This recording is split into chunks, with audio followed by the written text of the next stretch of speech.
আসসালামু আলাইকুম ওয়া রাহমাতুল্লাহি ওয়া বারাকাতুহু। আমি আপনাদেরকে এখন একটা গাড়ি দেখাবো, টয়োটা ভিক্স 2009 এর মডেল, 2015 তে রেজিস্ট্রেশন, তেলের গাড়ি, পুশ চাবির না, পুশের গাড়ি 1000 সিসি। তারপর এখন গাড়িটা আমি দেখাইতেছি, এই দেখেন। প্রথম দেখাবো হেডলাইট দুইটা অরিজিনাল, সামনের হেডলাইট একদম জাপানের থেকে আসছে। সামনের গ্রিলটা দেখেন অরিজিনাল একদম, এবং সামনে গ্লাসটা দেখেন, সামনে পিছে দুইটা গ্লাসই অরিজিনাল, সামনে এবং পিছে দুটোটাই অরিজিনাল, জাপানের স্টিকার লাগানো আছে। এখন আমি গাড়িটা দেখাতে দিচ্ছি। গাড়িটা এই যে চাকাগুলো দেখেন নতুনের মতনই আছে, একদম নতুনের মতো, 1 বছর চালাতে পারবেন, কোনো গাড়িতে স্কেচ নাই। এই যে পিছনের দেখাইতেছি, পিছনে ব্যাকলাইট দুইটাই অরিজিনাল। এই যে পিছনের গ্লাসটা দেখেন স্টিকার, জাপানের স্টিকার লাগানো আছে, এবং সামনে পিছনে দুটোটাই বাম্পার লাগানো আছে, সামনে পিছে বাম্পার লাগানো আছে। এই যে গাড়ির গ্লাস যে অরিজিনাল গ্লাস স্টিকারটা আছে।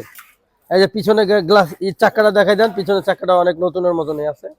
এই যে বাম পাশেও কোনো স্কেচ নাই গাড়ির, ঠিক আছে। এই যে খুলে দেখাচ্ছি, এই যে পুশের গাড়ি, push seat cover biscuit colour লাগানো আছে, ভিতরে এস কালার, এবং পিছনের সিটটা দেখেন 5 সিট, পিছনে 3 জন অনায়াসে বসতে পারবে।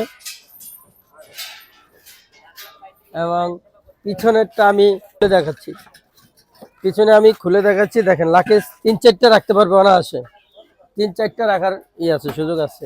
তেলের গাড়ি 1000 সিসি। এবং আমি এই যে ইঞ্জিন রুমটা দেখাই দিতেছি,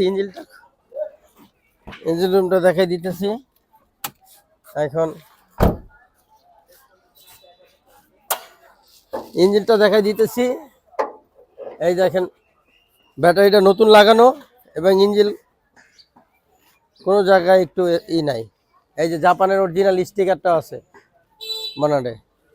সবচেয়ে মজার বিষয়, গাড়িটা হলো 1000 সিসি, এক হাতে চলছে। যে মালিক ফার্স্ট পার্টি শোরুম থেকে কিনছে ওই নামে আছে, শোরুম যে কিনছে তার নামে আছে, এখন পর্যন্ত দ্বিতীয় মালিক হয় নাই। তারপরে গাড়ির দাম হয়েছে 10,75,000 টাকা, 50,000 টাকা ডিসকাউন্ট দিয়ে 10,25,000। তারপরে আসলে তারপর আরও কিছু অনার করা হবে। এখন আমি আমাদের শোরুমের অ্যাড্রেস বলে দিতেছি। আমাদের শোরুমের ঠিকানা হলো মোহাম্মদপুর, ঢাকা উদ্যান, তুরাক হাউজিং 2 নম্বর রোড, ভাইবা এন্টারপ্রাইজ। যে আসবেন আমাদের স্ক্রিনের নাম্বার থাকবে, নাম্বারে যোগাযোগ করে আসবেন। এবং আমাদের এখানে আইসা গাড়ি দেখা চালায়া ভালো লাগলে নিবেন, ভালো না লাগলে নিতে হবে না। আমি 2টা জিনিস গাড়ির গ্যারান্টি দেই, গাড়ির কাগজ এবং গাড়ির কোনো জায়গায় খোলা অ্যাক্সিডেন্ট হিস্ট্রি থাকলে গাড়ি ফেরত দিয়ে টাকা নিয়ে যাবেন ইনশাল্লাহ।